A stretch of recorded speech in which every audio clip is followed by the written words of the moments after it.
হিংসা পলায়ন হবে, দর্শকরা রাজগণ কলিযুগে হবে, সহ্য বিদ্যা বিদ্যা হিংসা পরিবেশ হবে, সূত্রের সমাজচারী জাতি হইবে, সাগী সমযুক্ত গাভী প্রদান করিবে।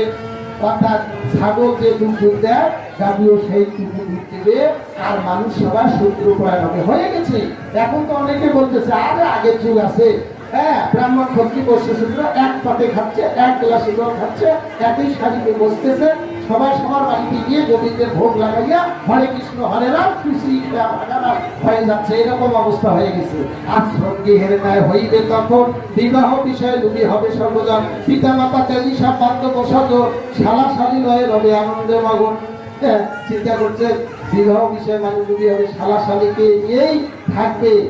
হ্যাঁ, শস্যহীনা বসুন্ধরা মেঘে নাহি জল, গুণহীন হইবে হে অসুখী সকল, ঝড় বৃষ্টি অসুরিতে ধ্বংস হবে দেহ, ব্রাহ্মণ করিবে নিঃসুজাতি পরিগ্রহ, অবলা প্রবলা স্বর করিতে হইবে, পরাত প্রতিনিন্দা সতত করিবে। প্রতিনিন্দা করবে।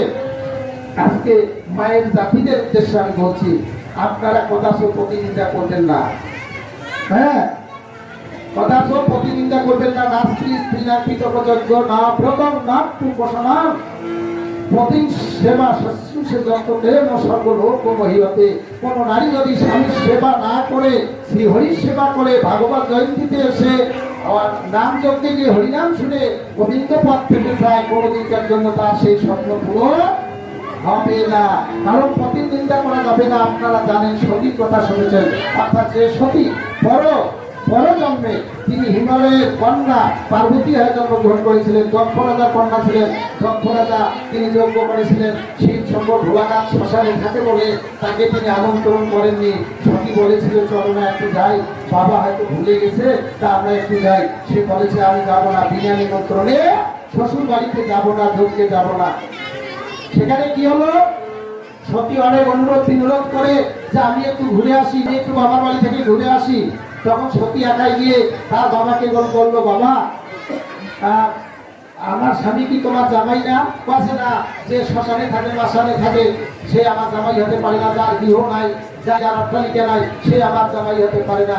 এই নিন্দা করলো বলে সতী বলেছিল, বাবা এই ভোলানাথ শিব শঙ্করের বাড়ি না থাকতে পারে, তিনি শ্মশানে থাকেন, কিন্তু তিনি আমার প্রতি, তুমি যে প্রতিনিন্দা করলে, এই প্রতিনিন্দা আমি সহ্য করতে পারবো না।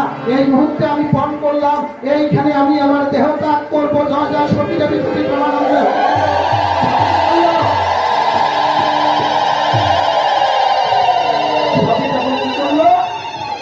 তিনি দেহ ত্যাগ করলেন। তিনি যখন দেহ ত্যাগ করলেন